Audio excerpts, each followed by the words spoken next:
We're live from New Delhi. You're watching DD India Live, India's voice to the world. I'm Lipakshi Khurana, coming up in the next 30 minutes. Prime Minister Narendra Modi to inaugurate India's first Namo Bharat regional rapid transit system, also to inaugurate India's fastest metro in Uttar Pradesh's Meerut.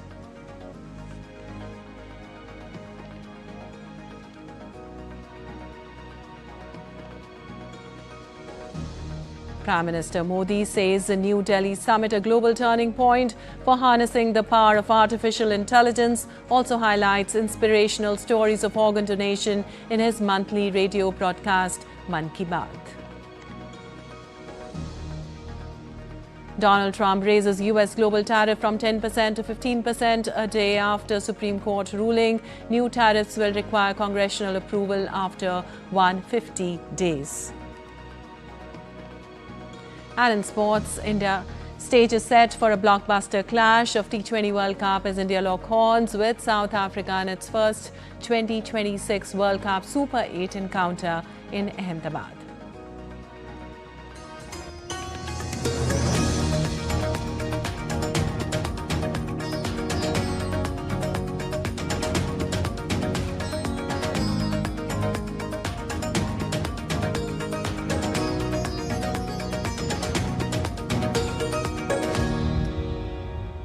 And on to the details now. Prime Minister Narendra Modi will be in UP's Meerut to flag off the Meerut Metro and Namo Bharat trains and dedicate the Delhi-Meerut Namo Bharat corridor to the nation. He will also inaugurate key sections and development projects worth nearly 12,930 crore rupees. DD India correspondent Siddharth Bharadwaj has more on this. Travelling between Delhi and Meerut will now get faster, more seamless with the launch of Meerut Metro and Namo Bharat trains. Offering high-speed connectivity and enhanced passenger comfort, these services are expected to cut travel time, reduce traffic and also strengthen India's vision of sustainable transport. Prime Minister Narendra Modi will visit Western Uttar Pradesh's Meerut city on Sunday. PM Modi will flag off Meerut Metro and Namo Bharat trains at Shatabdi Nagar Namo Bharat station. These trains will significantly ease both inter- and intra-city travel for commuters while helping to reduce road congestion. Thereafter, the Prime Minister will take a metro ride to Meerut South Station. PM Modi will dedicate the 82-kilometer-long Delhi-Meerut Namo Bharat corridor and inaugurate the remaining sections of India's first Namo Bharat regional rapid transit system. Designed for a top speed of 180 km per hour, the system will significantly enhance connectivity between Delhi and key urban centers. These sections include the 5-kilometer section between Sarai Kale Khan and New Ashoknagar in Delhi and the 21-kilometer section between Meerut South and Modipuram in Uttar Pradesh. Rapid rail और उसके साथ metro का जो project यहाँ ring road, यहाँ खेल university, यहाँ hospital की व्यवस्था, आप देखिए कि चारों तरफ से लोगों में बहुत उत्साह है और उत्साह केवल देखने के लिए नहीं है, वो हकीकत में है. 4 Namo Bharat stations will also be commissioned, including the Sarai Kale Khan station, the originating station of the corridor. In a first-of-its-kind initiative in the country, the Meerut Metro services will be operating on the same infrastructure as Namo Bharat trains. PM Modi will inaugurate and dedicate various development projects worth around 12,930 crore rupees and will also address the gathering. With Prime Minister Narendra Modi's visit, the region is set to get a major infrastructure push, further advancing India's vision of Viksit Bharat 2047 or Developed India by 2047. With camera person More Mukut Sharma, this is Siddharth Bharadwaj reporting for DD India in Meerut.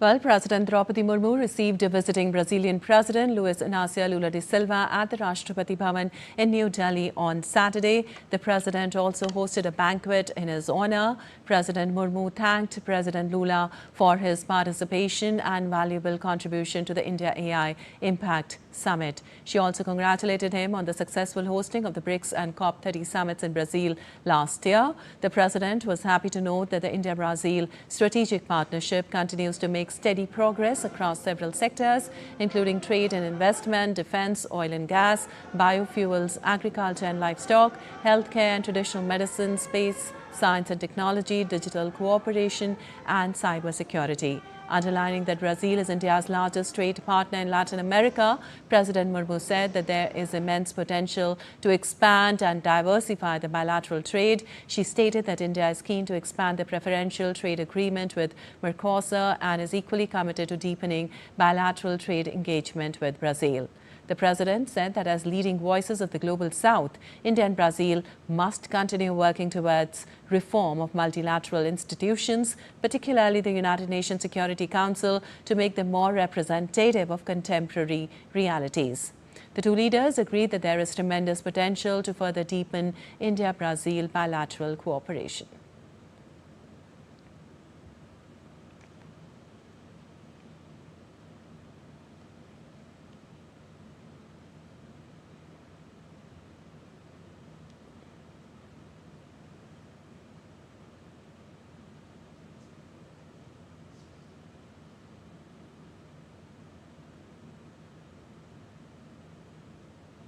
And moving on, Prime Minister Narendra Modi said the India AI Impact Summit was a global turning point for harnessing the power of artificial intelligence. Sharing thoughts in his thoughts with the people of the country and abroad in the Mann Ki Baat program, Prime Minister Modi highlighted artificial intelligence's role in animal healthcare and farming at the recently concluded Global Summit.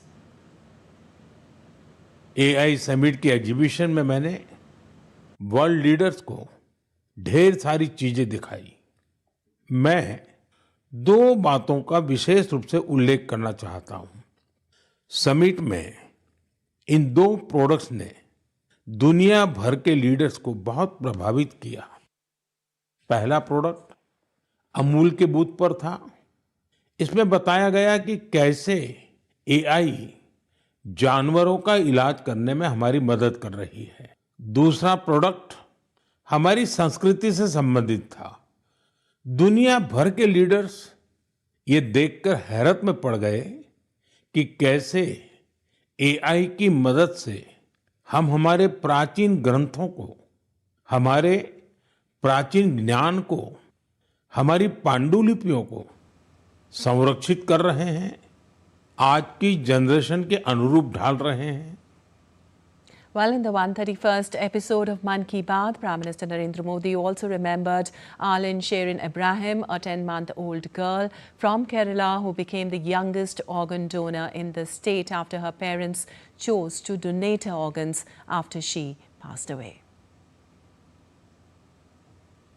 कुछ ही दिन पहले हमने केरला की एक नन्ही मासूम आलिन Sherin Abraham को खो दिया है। महज 10 महीनों में वो इस दुनिया से चली गई, लेकिन इतने गहरे दर्द के बीच भी आलिन के पिता अरुण अब्राहम और मां शेरिन ने एक ऐसा फैसला लिया जिससे हर देशवासी का हृदय उनके प्रति सम्मान से भर गया है। उन्होंने आलिन के अंगदान का फैसला किया। आलिन शेरिन अब्राहम आज हमारे बीच नहीं है, लेकिन उसका नाम देश के कम उम्र की ऑर्गन डोनर्स में जुड़ गया है। And moving on in international news, US President Donald Trump will now raise temporary tariffs on almost all US imports from 10% to 15%, the maximum level allowed under the law, after the US Supreme Court struck down his previous tariff program as invalid. Well, the new levies are grounded in a separate law known as Section 122 that allows tariffs up to 15% but requires congressional approval to extend them after 150 days. But shortly after the court's 6-3 ruling on Friday that rejected the president's authority to impose tariffs under a 1977 Economic Emergency Powers Act, Trump had initially announced a new 10% global levy by invoking a different legal avenue. Trump also said that during the next short number of months, his administration will determine and issue the new and legally permissible tariffs. But the ruling marked a major political setback in striking down Trump's signature economic policy that has roiled the global trade order. The ruling was a stunning rebuke by the High Court, which has largely sided with the president since he returned to office. At the same time, the Republican launched an extraordinary personal attack on the conservative justices who had sided with the majority. Meanwhile, German Chancellor Friedrich Merz will hold talks with European allies on a joint response to U.S. tariffs ahead of a visit to Washington to meet Donald Trump. While noting Trump's additional tariff, Merz said he nevertheless expected German exporters to face fewer duties in the future and saw good news in the Supreme Court's ruling. And in Bangladesh, economists and business leaders have urged the government to reassess its recently signed trade agreement with the United States after the U.S. Supreme Court's verdict on Trump's tariffs. The debate over tariffs has intensified if tariffs imposed earlier were unlawful, casting uncertainty over the Bangladesh-U.S. agreement on reciprocal trade signed on the 9th of February. Officials said the government plans to formally seek clarification from Washington regarding the status of the deal. The agreement was already facing criticism because it was signed just days before national elections and committed Bangladesh to significant import obligations in exchange for a modest reduction in supplementary tariffs to 19%. Analysts argue the concessions, including increased purchases of agricultural goods, liquefied natural gas and aircraft, may outweigh potential export gains. And U.S. President Donald Trump said on Saturday that he was working with Louisiana Governor Jeff Landry to send a hospital boat to Greenland, a Danish territory that Trump has said he wants to acquire.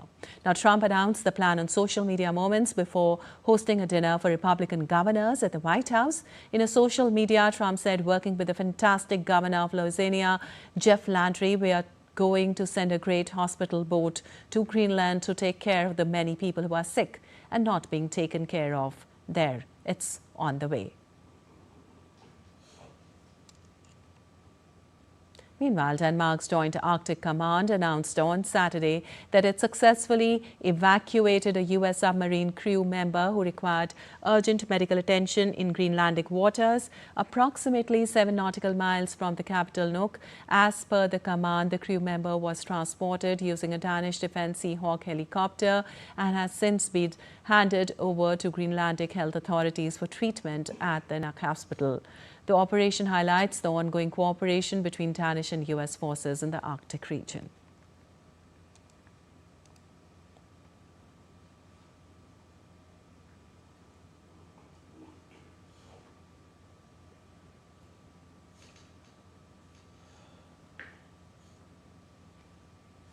And still to come in this edition of TTNT Live. U.S. Ambassador Huckabee sparks outrage across West Asia where Israel comments. Arab nations condemn the remarks, call them dangerous and inflammatory. And Germany's conservatives push social media ban for under 14s, call for EU-wide age restrictions.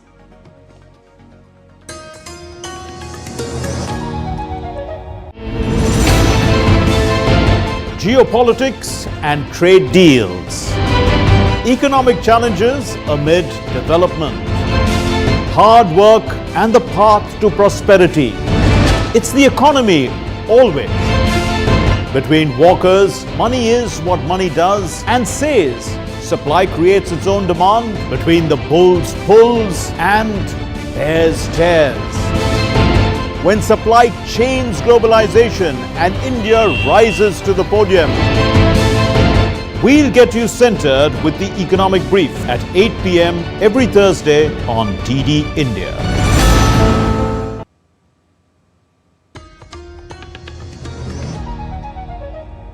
Welcome back. You're watching T20 Live. I'm Lipakshi Khurana, and moving on, Arab nations condemned on Sunday remarks by U.S. Ambassador to Israel, Mike Huckabee, after he suggested Israel would be justified in controlling vast tracts of West Asian land on biblical grounds. In a joint statement led by Saudi Arabia, 14 countries and 3 major regional blocs described comments by U.S. envoy as dangerous and inflammatory and a blatant breach of international law. The Arab nations in the statement also said that Huckabee's remarks posed a grave threat to West Asia's security and stability. The joint statement refers to comments made by Huckabee during his interview with American commentator Tucker Carlson, in which the U.S. envoy said Israel has a biblical right to claim control over the entire West Asia, or at least most of the region. Meanwhile, students at several universities across Iran have staged anti-government protest, marking the first demonstrations at this level since January's deadly crackdown.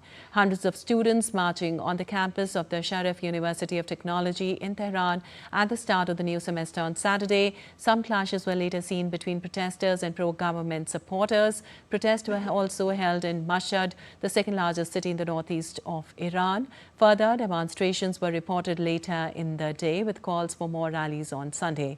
The protest coincided with ceremonies additionally held after 40 days to mourn those killed by security forces during last month's anti-government demonstrations. And Germany's ruling Conservatives on Saturday passed a motion to ban social media use for under-14s and introduce more stringent digital verification checks for teenagers, building momentum for such limits in Germany and elsewhere in Europe. Chancellor Merz's Christian Democratic Union also called for fines for online platforms that failed to enforce such limits and European Union-wide harmonization of age standards. Merz's coalition partners, the Social Democrats, have also backed social media curbs for the children. Pressure from both parties in the coalition makes it increasingly likely that the federal government will push for restrictions. However, under Germany's federal system, media regulation is a state-level responsibility, and states must negotiate with each other to agree consistent nationwide rules. Well, a growing number of countries, including Spain, Greece, France and Britain, are looking at similar social media bans or restrictions on accessing platforms like TikTok or Instagram. It follows the example of Australia, which last year became the first country to force platforms to cut off access for children. And NASA on Saturday announced that it may need to roll back the Artemis 2 rocket and Orion spacecraft after detecting an uninterrupted flow of helium essential for the launch. The agency warned that this issue will almost assuredly impact the March launch window. NASA said that it was targeting March 6th for the launch of 4 astronauts around the moon and back as part of its Artemis 2 mission. The planned Artemis 2 crew includes 3 U.S. astronauts, Reid Wiseman, Victor Glover and Christina Koch, and a Canadian astronaut, Jeremy Hansen. The mission will be humanity's farthest space flight and the first crewed moon journey since Apollo over 50 years ago. Artemis 2 is a key step towards NASA's Artemis 3 mission, which aims to land astronauts on the moon in 2028. And now to some sports news now. India's unbeaten run in the T20 World Cup 2026 now enters the Super 8 stage with a high-profile clash against South Africa, a repeat of 2024 T20 final and a contest between 2 in-form sides. DD India's Abhishek Mahajan reports for more from Ahmedabad. India begin their Super 8 campaign with a blockbuster against South Africa. Both teams unbeaten, both in commanding form, and a repeat of the last T20 World Cup final. With 4 wins in 4 matches, India have looked the most complete side in the tournament, dominating the key phases with both bat and ball and producing a different match winner every night. The only talking point is Abhishek Sharma, 3 games without a run, but in this format, 1 power play is enough to change the direction of a match, and the team continues to back its impact player. South Africa, meanwhile, arrive with a different identity. Their campaign has been built on collective strength, contributions across the batting order, and a bowling attack that has delivered in partnerships. The head-to-head numbers favour India. They lead South Africa 21-13 in T20 internationals and 5-2 in T20 World Cups, including the title clash in 2024. The venue adds another layer to the contest. In 12 T20 internationals at the Narendra Modi Stadium, teams batting first have won 7 times. The average first innings score is 173 and India's 234 for 4 against New Zealand remains the highest total at this venue. It was here in Ahmedabad that India beat South Africa by 30 runs in a high-scoring thriller just a couple of months ago. Surya Kumar Yadav and his side will be hoping for a repeat, but on a much bigger stage now. India's perfect run in T20 World Cup 2026 now faces its biggest test. A Super 8 showdown against mighty South Africans. A repeat of 2024 World Cup final with both sides arrive at Narendra Modi Stadium unbeaten. Certainly high stakes, high quality encounter. With cameraman SP Dubey, this is Abhishek Mahajan in Ahmedabad for DD India. All right, and DD India's Abhishek Mahajan joins us for more from Ahmedabad on this. Well, Abhishek, a high-octane match and a high-quality match, as you said. India start their Super 8 campaign today against South Africans. From what you're seeing at the venue, which team looks better equipped to handle this big match pressure today in Ahmedabad? Yes, Lipakshi, both teams, in fact, they look good. It's a final before the finals. Biggest game, high-stakes game, like I said in the report also. Biggest game so far. And it's happening at Narendra Modi Stadium. Over 1 lakh people will be there to witness that game on the ground. And yes, I mean, the wicket is also, the match will be played on black soil. It's wicket number 5. There are 5 wickets there. So extreme right wicket, if you look at from the pavilion end, so extreme right wicket. So it's a good wicket for batting. Last time when India and South Africa, they had played at the same stadium, India had scored 231. South Africa, they were chasing well. They had lost by 30 runs. But yes, it's a different game. It's a different atmosphere also. It's a World Cup game. It's a pressure game. So whoever handles the pressure better will win this game. But yes, why people are talking about this game particularly, because these two are top sides in the tournament. It's a repeat of 2024 World Cup final. India and South Africa, they had played the World Cup final game. India had won that famous game, and it's a revenge game also for South Africa. But India have done well after that game. It's 7-2 in favour of India. And the last 1 year also, if you see, Lipakshi, India have won 80% of the games in T20s. Yes. India have good top order batting, but yes, Abhishek Sharma, his form is a little bit of concern.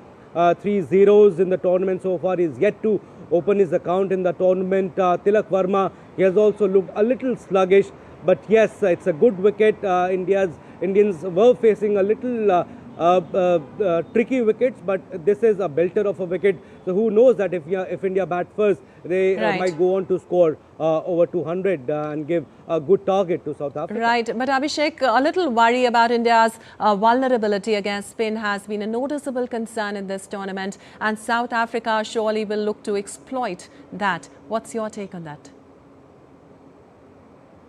Yes, absolutely. We have seen that in the group stage matches, 4 matches, especially Abhishek Sharma. Off spinners it's difficult for him to play the off spinners. If you talk about Netherlands also, Aryan Dutt took his wicket. Before that game also against Pakistan, Salman Ali Agha, he took his wicket in the first over itself, and it was a different ploy. I mean, teams, it's a different pattern, same pattern that teams are following, and who knows that South Africa captain Aiden Markram, who also bowls off spinner, he might go on to bowl the first over also. But it's a matter of starts, a matter of few runs. Good thing is that Team India is backing Abhishek Sharma. They are not looking to replace him with Sanju Samson. And the same question was asked from Surya Kumar Yadav at the pre-match press conference also, that any possibility of playing Sanju Samson instead of Abhishek Sharma, and he was surprised. And he in fact said that I worry about people who are worrying about Abhishek Sharma's form. Right. So that's how confident Abhishek Sharma is, and that's how confident team management and Surya Kumar Yadav are for Abhishek Sharma, and I think he will do well. His runs are due, and expected to score well in this game against South Africa. I'm sure everybody is looking ahead to the match today. Thank you so much for all that information. All right, that's all for this edition of DD India Live, but let us know your thoughts on the news of the day. For those on the go, you can get all the latest news and updates from India and across the world on the DD India mobile app. The app is available on both Android and iOS platforms. Scan the QR code on the screen to download now. We'll be back with more news as it breaks here on DD India. I'm Lipakshi Khurana from all of us here in Delhi. Thanks for watching DD India Live.